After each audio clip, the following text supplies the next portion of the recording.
Memasuki ruang sidang utama Pengadilan Negeri Jakarta Selatan, artinya sidang pembacaan vonis oleh majelis hakim untuk terdakwa obstruction of justice kasus pembunuhan Brigadir J. Agus Nurpatria akan segera dimulai. Mari kita saksikan bersama-sama.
Pak Agus Nur Patria Adi Purnama, SIK, dengan segala identitas dirinya, tidak perlu kami bacakan, yang telah dibacakan pada awal persidangan ini.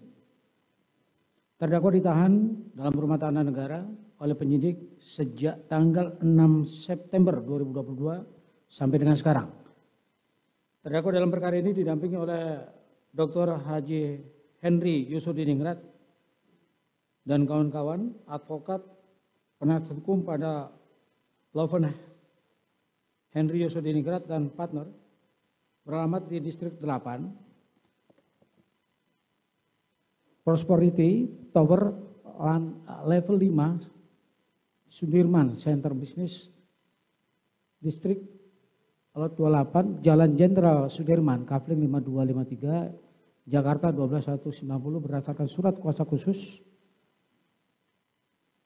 tanggal 12 Oktober 2022 yang telah didaftarkan di Kepanitiaan Hukum Pengadilan Negeri Jakarta Selatan tanggal 13 Oktober 2022 nomor 710 SK Hukum 10 Romawi 2022 dan didampingi pula oleh Humi Sarsahala dan kawan-kawan advokat pengacara dan konsultan hukum berkantor di Gedung Gria Upakarti Jalan Cikini 4 nomor 10 lantai 2 unit 2B Menteng Jakarta Pusat.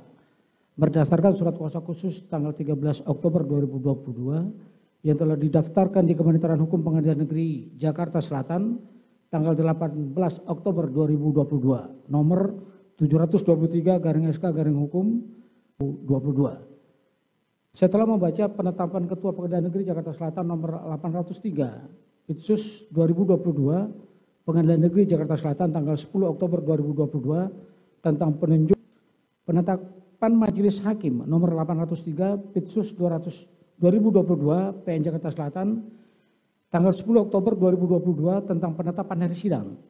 Setelah mendengar keterangan saksi-saksi, keterangan terdakwa, dan memperhatikan barang bukti yang diajukan di persidangan. Setelah mendengar pembacaan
Saksi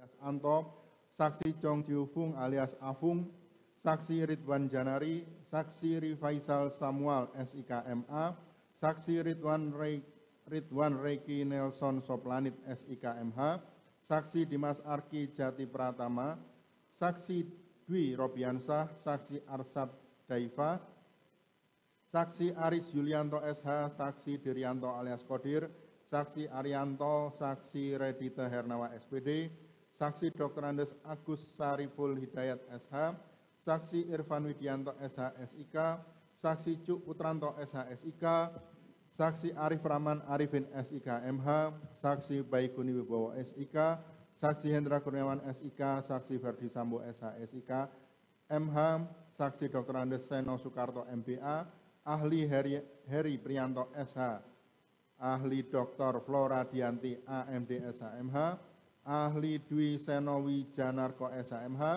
Ahli Profesor Dr. Mompang Panggabean SHMHUM, Saksi Ahli Adistia MKOM.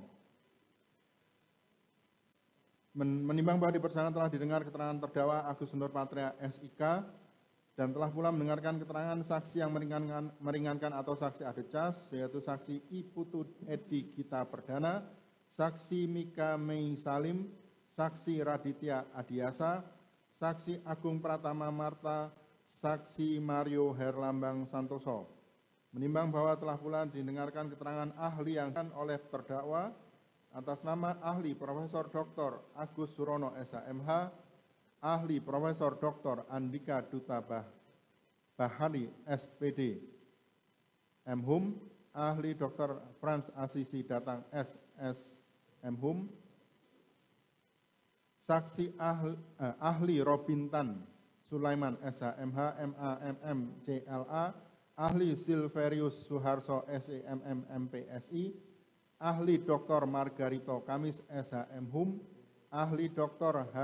Haji Dian Adriawan Daeng Tawang SHMH, Saksi Ahli Dr.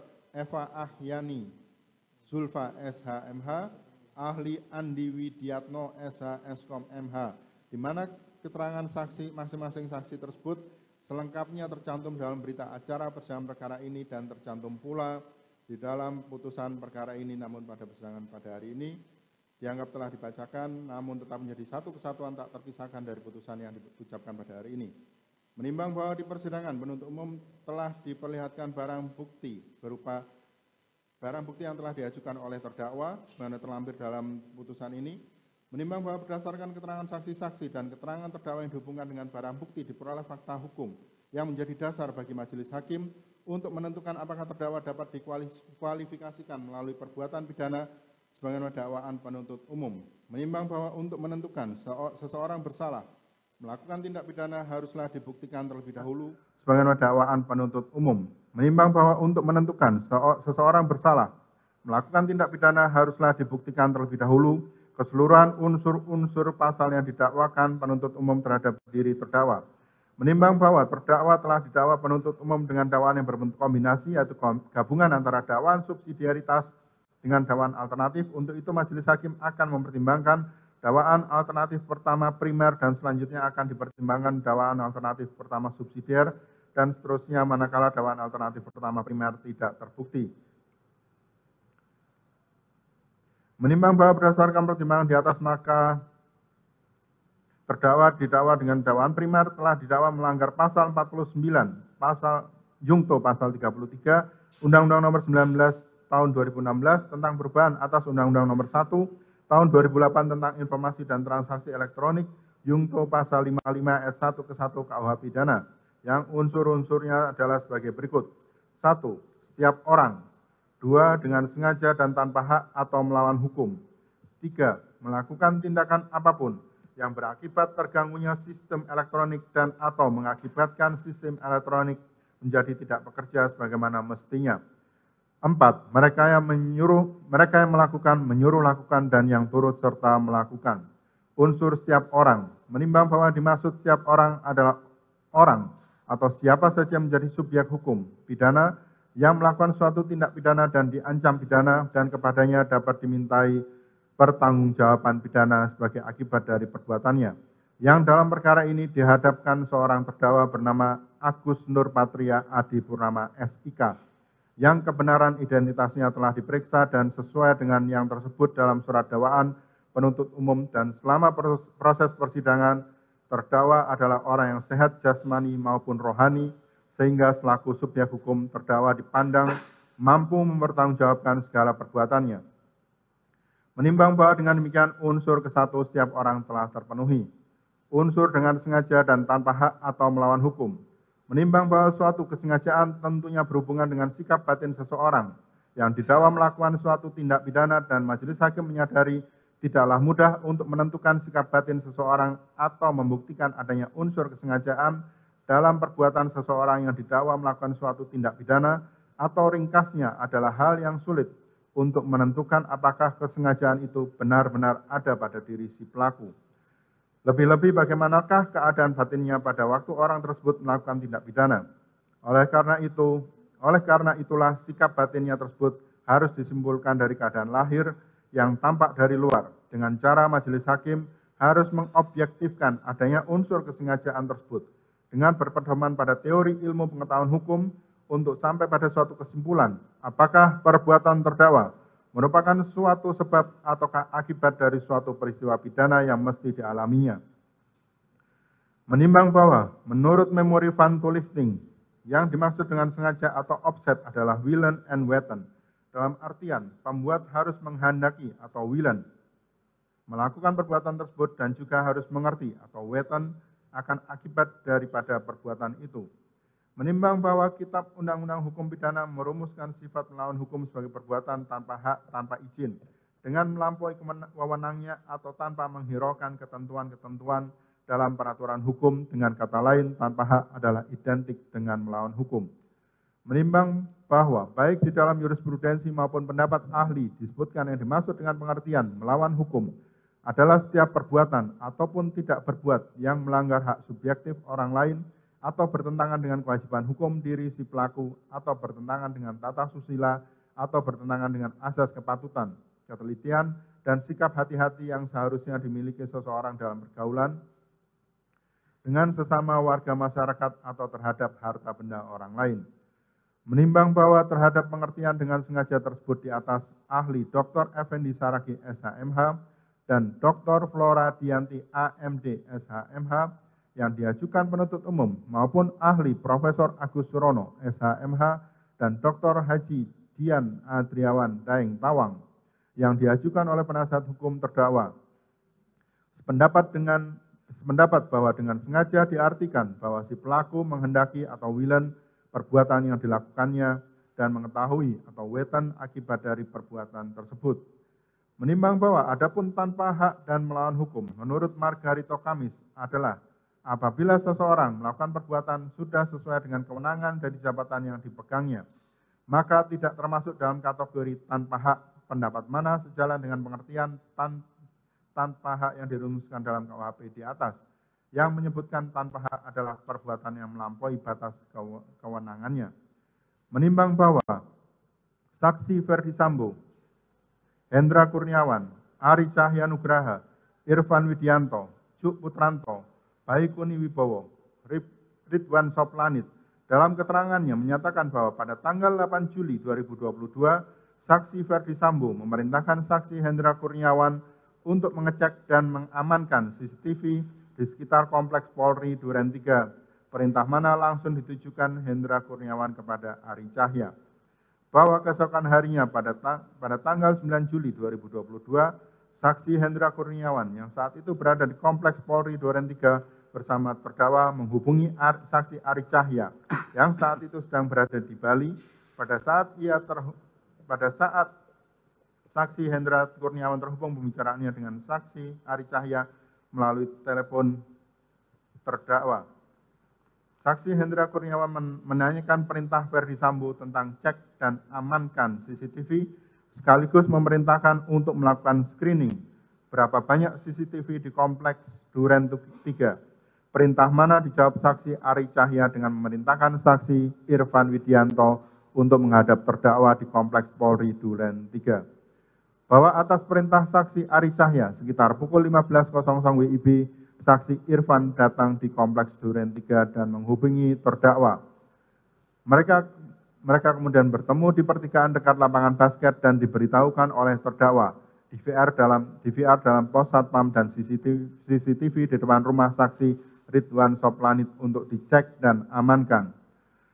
Bahwa atas perintah terdakwa tersebut, saksi Irfan saat berjalan dari pos satpam menuju rumah saksi Ridwan Soplanit bertemu dengan saksi Cuk Putranto yang menanyakan saksi Irfan mau kemana.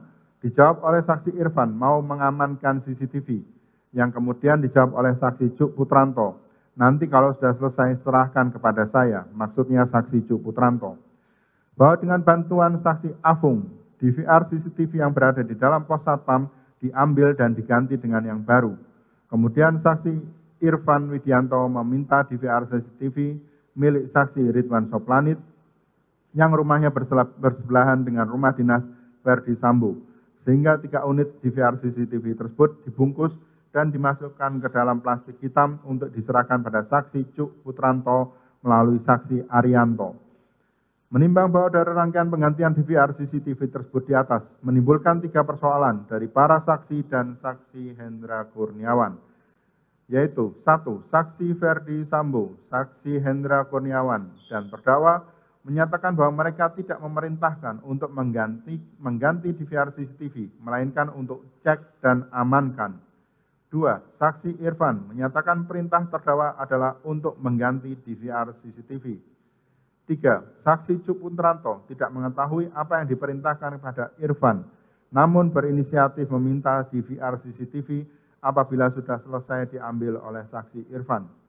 Menimbang bahwa sehari sebelum dilakukannya pergantian DVR CCTV pada tanggal 8 Juli 2022, saksi Hendra Kurniawan sudah memerintahkan terdakwa untuk membuat surat perintah nomor sprint /2055 7 Romawi HUK.66/2022 yang ditandatangani oleh saksi Hendra Kurniawan untuk melaksanakan penyelidikan full paket dan klarifikasi terhadap kebenaran informasi dengan menunjuk personel diantaranya adalah 1. Agus Nur Patria SIK, 2. Arif Rahman Arifin SIK MH, 3. Adi Pradana AE SIK, 4. Idam Faidillah, 5. Harosta P. Tampu Bolon STK SIK, 6. Januar Arifin, 7. Sigit Mukti Hanggono.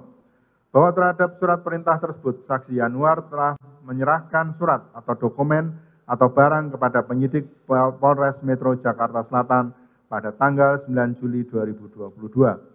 Bahwa adapun terhadap DVR CCTV yang diperintahkan secara berjenjang mulai dari saksi Verdi Sambo sampai kepada saksi Irfan untuk melakukan pergantian CCTV, tidak ditemukan dokumen administrasi terkait pengambilan, penyerahan, dan atau berita acara pengambilan maupun penyerahan DVR CCTV sampai ke penyidik Polres Metro Jakarta Selatan. Menimbang bahwa dari fakta tersebut di atas, majelis hakim menilai ada perbedaan persepsi terkait pengambilan DVR yang diperintahkan tersebut, yaitu dari saksi Verdi Sambo, saksi Hendra Kurniawan, dan terdakwa. Pergantian CCTV dilihat dari fungsi paminal, yaitu hanya merekam audio visual, tidak dimaksudkan untuk mengambil perangkat audio visual. Sementara dari saksi Irfan Widianto, dilihat dari fungsi reskrim, yaitu mengambil untuk diserahkan kepada penyidik, dalam hal ini penyidik Polres Metro Jakarta Selatan. Menimbang bahwa oleh karena orang yang diperintahkan untuk melakukan cek dan amankan adalah saksi Irfan yang bertugas di Bareskrim Polri, maka perintah yang diberikan saksi Hendra Kurniawan melalui terdakwa kepada saksi Irfan adalah perintah di luar kewenangan saksi Hendra Kurniawan selaku karo paminal. Karena di dalam surat perintah tersebut tidak terdapat dokumen adanya koordinasi antara Biro Paminal dengan Bareskrim Polri dan atau keterangan yang menjelaskan adanya perintah dari pimpinan saksi Irfan dalam hal ini adalah Kabareskrim Polri. Menimbang bahwa apakah perintah terdakwa di luar kewenangan tersebut telah dilakukan dengan sengaja atau tidak, Majelis Hakim akan mempertimbangkannya sebagai berikut. Menimbang bahwa sebagaimana pertimbangan di atas, bahwa saksi Hendra Kurniawan pada waktu diperintah Verdi Sambo untuk mengamankan DVR CCTV telah menunjuk saksi Ari Cahya sebagai orang yang akan menjalankan perintah tersebut. Dan saksi Ari Cahya telah memerintahkan saksi Irfan untuk melaksanakan apa yang menjadi perintah Verdi Sambo. Saat pada tanggal 9 Juli 2022 di Kompleks Polri Duren 3 Jakarta Selatan, saksi Irfan Widianto menghadap terdakwa. Kemudian terdakwa memerintahkan saksi Irfan Widianto untuk mengecek dan mengamankan CCTV sekitar Kompleks Polri Duren 3 Jakarta Selatan. Terdakwa mengetahui bahwa saksi Irfan adalah anggota dari saksi Ari Cahya yang berasal dari Bareskrim Polri, bukan anggota dari Biro Paminal. Sehingga Majelis Hakim menilai ada pengetahuan dan kehendak terdakwa saat memerintahkan saksi Irfan Widianto yang bukan personel organik Biro Paminal Polri. Menimbang bahwa berdasarkan pertimbangan tersebut di atas, maka unsur kedua dengan sengaja tanpa hak dan melawan hukum telah terpenuhi. Unsur melakukan tindakan apapun yang berakibat terganggunya sistem elektronik dan atau mengakibatkan sistem elektronik menjadi tidak bekerja sebagaimana mestinya. Menimbang bahwa sistem elektronik berdasarkan ketentuan pasal 1 angka 5 Undang-Undang Republik Indonesia nomor 11 tahun 2008 tentang informasi dan transaksi elektronik adalah serangkaian perangkat dan prosedur elektronik yang berfungsi mempersiapkan, mengumpulkan, mengolah, menganalisis, menyimpan, menampilkan, mengumumkan, mengirimkan, dan atau menyebarkan informasi elektronik. Menimbang bahwa pengertian sistem elektronik tersebut di atas bersifat alternatif, artinya manakala salah satu frasa dalam pengertian sistem elektronik tersebut terbukti, maka dengan sendirinya keseluruhan pengertian sistem elektronik tersebut terpenuhi. Menimbang bahwa terkait alternatif dalam frasa tersebut di atas, Majelis Hakim dengan memperhatikan fakta yang terungkap di persidangan memilih frasa menyebarkan karena kata frasa menyebarkan memiliki korelasi dengan pengertian frasa mengirimkan. Menimbang bahwa untuk mempertegas adanya korelasi pengertian frasa menyebarkan dan mengirimkan tersebut, Majelis Hakim akan menilik pengertian menyebarkan dalam Kamus Besar Bahasa Indonesia, di mana kata menyebarkan berasal dari kata menyebar yang mempunyai arti satu, menghamburkan atau menyiarkan, misalnya kabar dan sebagainya, menabur, benih dan sebagainya. Dua, membagi-bagikan atau mengirimkan dan seterusnya. Berdasarkan pengertian tersebut di atas dapat disimpulkan bahwa kata menyebarkan atau menyebar memiliki pengertian diantaranya adalah menyiarkan atau mengirimkan. Menimbang bahwa menurut pendapat ahli Dr. Andi Widiatno SH, Eskom, MH, DVR dapat menjadi sistem elektronik manakala DVR tersebut terhubung dengan jaringan internet. Sehingga apabila DVR belum terhubung dengan sistem jaringan internet, tak ubahnya seperti kamera. Menimbang bahwa adapun pengertian CCTV atau Closed Circuit Television adalah berawal dari singkatan CCTV itu sendiri, yaitu Closed Circuit Television atau televisi jaringan tertutup. Maka CCTV merupakan rangkaian atau jaringan televisi di dalam suatu jaringan tertutup di mana tayangan yang disiarkan atau dikirimkan hanya terbatas di dalam jaringan tertutup tersebut dan tidak disiarkan secara terbuka di luar jaringan tertutup yang telah terbentuk. Menimbang bahwa saksi Jung Chiu Fung alias Afung dan Supardi alias Anto dalam keterangannya menyatakan bahwa hasil rekaman perangkat DVR yang terpasang di pos Satpam Kompleks Polri Duren 3 hanya berasal dari kamera-kamera CCTV yang terhubung dalam jaringan tertutup pada DVR itu sendiri dan tidak disiarkan atau dikirimkan keluar dari jaringan CCTV dan DVR dimaksud. Menimbang bahwa dengan demikian DVR CCTV yang diambil saksi Irfan Widianto dari pos Satpam Kompleks Polri Duren 3 tersebut tidak memiliki kemampuan untuk mengirimkan informasi elektronik keluar dari jaringan tertutup CCTV dan DVR, sehingga DVR CCTV tersebut tidak dapat digolongkan sebagai sistem elektronik. Menimbang bahwa oleh karena DVR CCTV tidak memiliki kemampuan menyebarkan semua tersebut dalam salah satu alternatif pada frasa sistem elektronik, maka unsur ketiga melakukan tindakan apapun yang berakibat terganggunya sistem elektronik dan atau mengakibatkan sistem elektronik menjadi tidak bekerja sebagaimana mestinya tidak terpenuhi.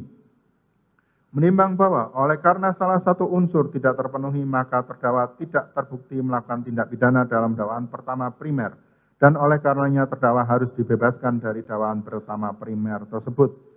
Menimbang bahwa selanjutnya majelis hakim akan mempertimbangkan dakwaan pertama subsidiar, melanggar pasal 48 junto pasal 32 ayat 1 Undang-Undang nomor 19 tahun 2016 tentang perubahan atas Undang-Undang nomor 11 tahun 2008 tentang informasi dan transaksi elektronik, junto pasal 55 ayat 1 Kitab Undang-Undang Hukum Pidana, yang unsur-unsurnya adalah sebagai berikut. 1. Setiap orang. 2. Dengan sengaja dan tanpa hak atau melawan hukum. 3. Dengan cara apapun, mengubah, menambah, mengurangi, melakukan transmisi, merusak, menghilangkan, memindahkan, menyembunyikan suatu informasi elektronik, dan atau dokumen elektronik milik orang lain atau milik publik. Mereka yang melakukan, menyuruh lakukan, dan yang turut serta melakukan. Menimbang bahwa unsur kesatu setiap orang dan unsur kedua dengan sengaja dan tanpa hak atau melawan hukum telah dipertimbangkan dan dinyatakan telah terpenuhi dalam dakwaan pertama primer. Sehingga majelis hakim cukup mengambil alih unsur kesatu dan kedua yang telah dinyatakan terpenuhi tersebut menjadi pertimbangan dalam dakwaan pertama subsidiar ini.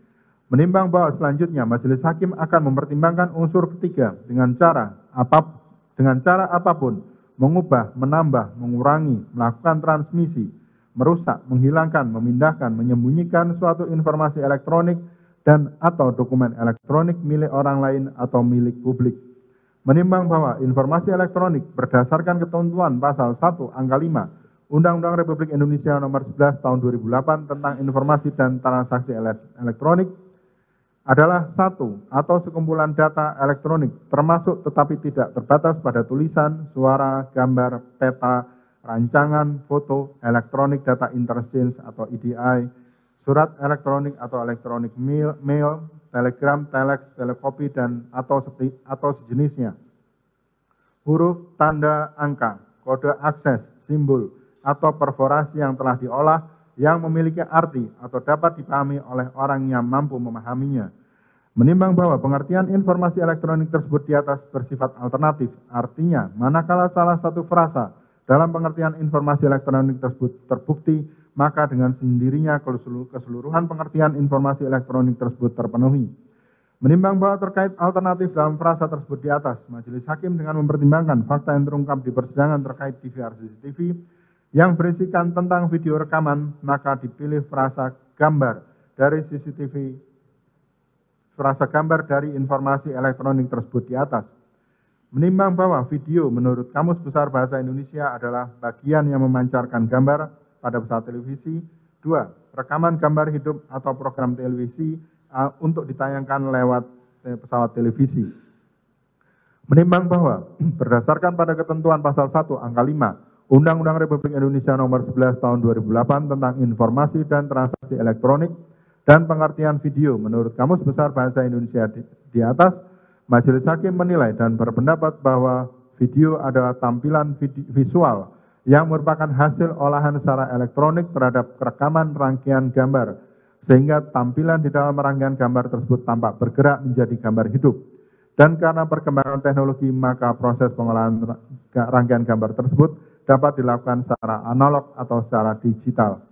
Menimbang bahwa sebagaimana ketentuan pasal 1 butir 5 Undang-Undang nomor 11 tahun 2008 di atas yang menyebutkan informasi elektronik adalah satu atau sekumpulan data elektronik termasuk tetapi tidak terbatas pada gambar, maka majelis hakim menilai dan berpendapat bahwa video dikategorikan sebagai informasi elektronik dengan dasar pemikiran bahwa video adalah kumpulan gambar yang dibuat atau direkam secara elektronik kemudian dirangkaikan melalui proses pengolahan elektronik menjadi tampilan gambar hidup yang dapat ditonton melalui televisi atau alat sejenis televisi. Menimbang bahwa saksi Ferdi Sambo, Cuk Putranto, Baikuni Wibowo, Arif Rahman Arifin, dan Ridwan Soplanit dalam keterangannya menyatakan bahwa pada tanggal 11 Juli 2022, saksi Ferdi Sambo menanyakan DVR CCTV Kompleks Polri Duren 3 Jakarta Selatan kepada saksi Cuk Putranto yang ternyata sudah diserahkan ke Polres Metro Jakarta Selatan, sehingga saksi Cuk Putranto diperintahkan untuk mengambil kembali DVR CCTV tersebut untuk dilihat dan dikopi. Bahwa atas perintah tersebut, saksi Cuk pada tanggal 12 Juli 2022 mengambil dan kemudian meminta saksi Baikuni untuk mengkopi dan melihat sebagaimana diperintahkan saksi Ferdi Sambo. Namun saksi Baikuni hanya mengkopi dan menyerahkan flash disk tanpa melihat hasil rekaman tersebut. Sehingga saksi Cuk dengan mengajak saksi Arif yang saat itu mereka sedang berada di Kompleks Polri Duren 3 menonton rekaman DVR CCTV bersama saksi Ridwan Soplanit di teras rumah saksi Ridwan Soplanit yang ternyata di dalamnya berisi video rekaman yang menggambarkan Joshua masih dalam keadaan hidup saat saksi Ferdi Sambo datang ke rumah dinasnya pada tanggal 8 Juli 2022. Menimbang bahwa rekaman video dari DVR CCTV tersebut adalah bagian dari frasa gambar dalam pengertian informasi elektronik sebagaimana ketentuan pasal 1 angka 5 Undang-Undang Nomor 11 Tahun 2008. Menimbang bahwa oleh karena gambar menjadi bagian yang termasuk dalam pengertian informasi elektronik, maka dengan sendirinya unsur ketiga telah terpenuhi. Menimbang bahwa selanjutnya majelis hakim akan mempertimbangkan unsur keempat, mereka yang melakukan, menyuruh lakukan, dan yang turut serta melakukan. Menimbang bahwa di dalam persidangan, ahli atas nama Dr. Eva Ahjani Zulfa SHMH memberikan pendapat terkait meeting of mind, yaitu kesepakatan berjenjang. Ahli jelaskan apabila berbicara bentuk penyertaan atau metadata, atau ahli jelaskan sebenarnya adalah metapleger, yang mana artinya bersama-sama, dan ada juga di dalam metapleger ini ada orang yang berbuat dan ada juga seseorang yang berperan sebagai mindset. Syarat yang ditentukan dan dijelaskan dalam KUHP adalah adanya kerjasama yang disadari untuk melakukan tindak pidana yang sama, kesadaran untuk melakukan kerjasama itu untuk melakukan suatu tindak pidana, dan tindak pidana tersebut adalah tindak pidana yang sama dan harus sinkron terhadap pengetahuan tersebut demikian. Ahli juga menjelaskan apabila berbicara perintah, maka erat kaitannya dengan downblocker atau outlocking. Karena sebenarnya orang yang memberi perintah adalah seseorang yang tidak mau melakukan perbuatan tersebut sebagaimana yang ahli jelaskan bahwa downblocker adalah seseorang yang menggerakkan atau menyuruh melakukan pasal 55 ayat 1 kedua apabila tadi dikaitkan dengan metadata atau meeting of mind adalah sama kesatuan niat untuk mewujudkan tindak pidana yang sama, sehingga apabila berbicara mengenai perintah misalnya menggunakan downblocker seperti yang ada dalam pasal 55 ayat 1 kedua atasan dan bawahan, kemudian bawahan yang menerima perintah tersebut, ia melaksanakan apa yang diperintah oleh atasannya. Jikalau perintah tersebut adalah suatu tindak pidana dalam konteks pasal 55 ayat 1 kedua, maka tanggung jawab ada pada dua-duanya. Meskipun perannya berbeda dan dalam downblocker yang memberi perintah yang bertanggung jawab sehingga dikarenanya yang menerima perintah melekat pada dirinya alasan penghapusan pidana. Menimbang bahwa dari keterangan-keterangan saksi di persidangan atas nama Ferdi Sambo, Hendra Kurniawan, Ari Cahya, Irfan Widianto, dan terdakwa dapat diperoleh petunjuk bahwa saksi Ferdi Sambo memberikan perintah kepada saksi Hendra Kurniawan untuk cek dan amankan CCTV di Kompleks Polri Duren 3 Jakarta Selatan, yang kemudian secara berjenjang disampaikan kepada terdakwa dan kepada saksi Ari Cahya, sehingga perintah Ferdi Sambo tersebut dilaksanakan oleh saksi Irfan Widianto. Adanya perintah yang disampaikan secara berjenjang sehingga terlaksana tersebut memberikan petunjuk bahwa terdapat atau muncul meeting of mind di antara saksi-saksi Hendra Kurniawan, Ari Cahya, Irfan Widianto, dan terdakwa untuk bersama-sama melaksanakan perintah saksi Ferdi Sambo. Menimbang bahwa dengan pertimbangan-pertimbangan tersebut, dengan demikian unsur menyuruh melakukan telah terpenuhi.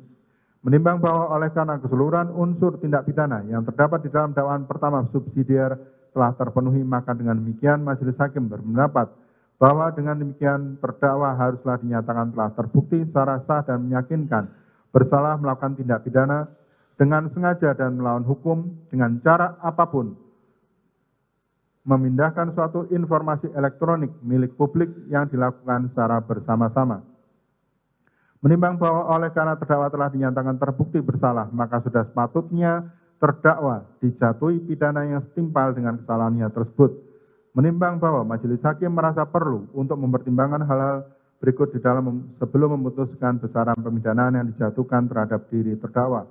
Menimbang bahwa berdasarkan pertimbangan tersebut, majelis hakim memeriksa perkara ini menyatakan tidak sependapat dengan besarnya tuntutan pidana di dalam surat tuntutan penuntut umum dan akan menjatuhkan sendiri besarnya pidana bagi terdakwa sebagaimana yang tercantum di dalam amar putusan di bawah ini. Menimbang bahwa pertimbangan tersebut di atas sekaligus juga menanggapi surat pembelaan dari terdakwa yang telah diajukan di persidangan. Menimbang bahwa dari fakta-fakta yang diperoleh di persidangan tidak terdapat hal-hal yang dapat dijadikan alasan-alasan penghapusan pidana, baik alasan pemaaf maupun alasan pembenar, sehingga karena itu terdakwa dapat dipertanggungjawabkan atas perbuatan pidana yang dilakukannya. Menimbang bahwa sesuai dengan ketentuan pasal 46 ayat 2 Undang-Undang Republik Indonesia Nomor 8 Tahun 1981 tentang hukum acara pidana mengenai barang bukti yang diajukan di persidangan ini, oleh karena setelah putusan perkara ini berkekuatan hukum tetap akan ditentukan sebagaimana dalam amar putusan, yaitu barang bukti berhuruf A berdasarkan penetapan nomor 1734 Penpersit PN Jakarta Selatan tanggal 31 Agustus 2022, huruf B, huruf C, huruf E, huruf F,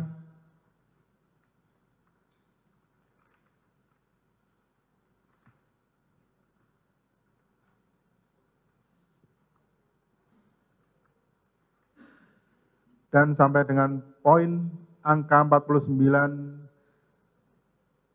barang bukti tersebut dipergunakan dalam berkas perkara Hendra Kurniawan SIK. Menimbang bahwa oleh karena dakwaan pidana yang didakwakan kepada terdakwa mengandung jenis pemidanaan denda, maka dengan demikian terdakwa dihukum untuk membayar pidana denda sebesar yang disebutkan di dalam amar putusan ini dengan ketentuan apabila pidana denda tersebut tidak dapat dibayarkan oleh terdakwa, maka diganti dengan pidana kurungan yang lamanya sebagaimana disebutkan dalam amar putusan di bawah ini. Menimbang bahwa oleh karena terdakwa di dalam proses penyidikan, penuntutan, dan persidangan dilakukan penangkapan dan penahanan, maka masa penangkapan dan penahanan yang telah dan sedang dijalani terdakwa dikurangkan seluruhnya dari pidana yang telah dijatuhkan. Menimbang bahwa oleh karena majelis hakim merasa khawatir bahwa terdakwa akan mengulangi perbuatannya, menghilangkan barang bukti, atau akan melarikan diri, maka dengan ini diperintahkan agar terdakwa tetap berada dalam tahanan. Menimbang bahwa oleh karena terdakwa dinyatakan terbukti bersalah, maka sesuai pasal 222 ayat 1 Undang-Undang Nomor 8 Tahun 1981 mengenai KUHP, terdakwa dibebani pula untuk bayar biaya perkara yang besarnya akan ditentukan dalam amar putusan di bawah ini.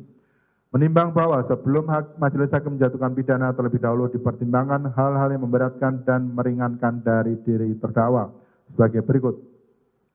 Hal-hal yang memberatkan, terdakwa tidak berterus terang dalam memberikan keterangan di dalam persidangan. 2. Terdakwa tidak profesional dalam melaksanakan tugas sebagai anggota Polri.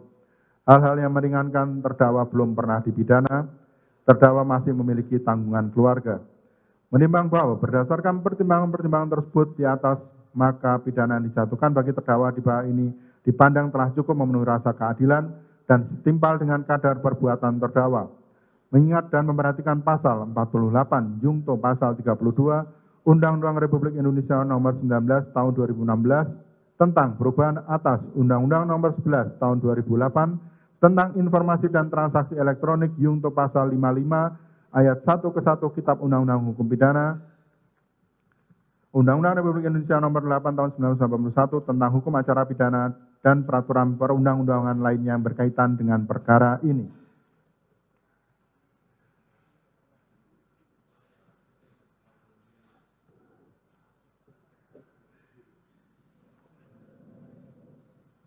Mengadili, menyatakan terdakwa Agus Nurpatria Adi Purnama SIK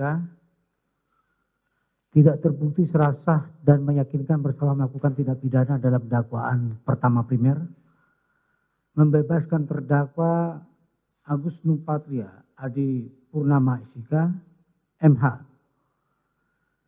Oleh karena itu dari dakwaan pertama primer tersebut menyatakan terdakwa Agus Nupatria Adi Kusuma SIK terbukti secara sah dan meyakinkan bersalah melakukan tindak pidana dengan sengaja dan melawan hukum dengan cara apapun merusak suatu informasi elektronik milik publik yang dilakukan secara bersama-sama. Menjatuhkan pidana kepada terdakwa oleh karena itu dengan pidana penjara selama 2 tahun. Dan pidana denda sebesar 20 juta rupiah dengan ketentuan apabila pidana denda tersebut tidak dibayar harus diganti dengan pidana kurungan selama 3 bulan. Menyatakan masa penangkapan dan penahanan yang telah dijalani terdakwa dikurangkan seluruhnya dari pidana yang dijatuhkan tersebut, memerintahkan terdakwa tetap berada dalam tahanan, memerintahkan barang bukti keseluruhnya ada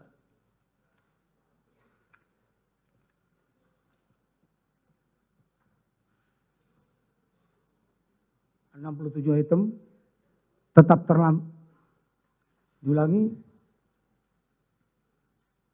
dikembalikan kepada penuntut umum untuk dijadikan bukti dalam perkara terdakwa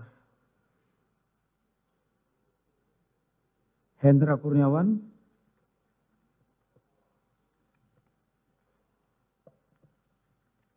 adapun bukti yang diajukan oleh penasihat hukum keseluruhnya ada 21 item tetap terlampir dalam berkas perkara. Menghukum terdakwa untuk membayar biaya yang timbul dalam perkara ini sebesar Rp5.000. Demikian diputus dalam rapat bersama Majelis Hakim pada hari Kamis tanggal 16 Februari 2023 oleh Ahmad Suwal, Sarjana Hukum sebagai Hakim Ketua, Hendra Yuristiawan, Sarjana Hukum, Magister Hukum, dan Juyamto, Sarjana Hukum, Magister Hukum masing-masing sebagai Hakim Anggota. Putusan mana diucapkan dalam sidang terbuka untuk umum pada hari Senin tanggal 27 Februari 2023 oleh Hakim Ketua tersebut dengan didampingi oleh para Hakim Anggota dibantu Saripudin SH dan Matius B. Situro SH, panitera pengganti pada pengadilan negeri tersebut serta dihadiri oleh Mahendra D. SHMH dan kawan-kawan penuntut umum pada Kejaksaan Negeri Jakarta Selatan dan di hadapan terdakwa yang didampingi oleh para penasihat hukumnya.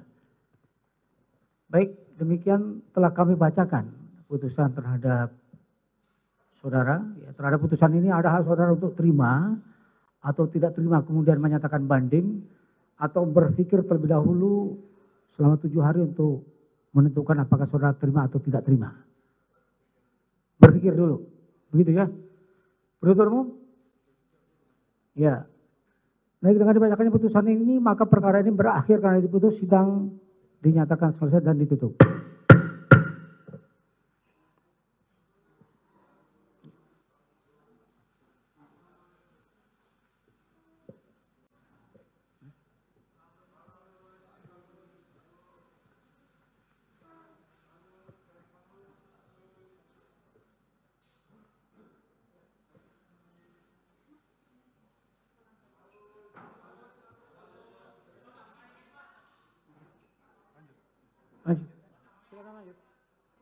Terima kasih sudah nonton. Jangan lupa like, subscribe, dan share ya.